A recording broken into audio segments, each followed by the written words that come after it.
خاک بر باد است بازی می کند، کژنمایی پرده سازی می کند.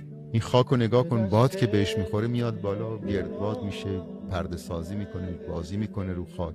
تو تصور میکنی این خاک رو میبینی، اون اصل کاریه که باد این خاک رو بلند کرده اونو نمیبینی. داره در واقع نسبت این جهان و اون جهان فطری و معنوی رو میگه خاک بر باد است بازی میکند، کژنمایی پرده سازی میکند.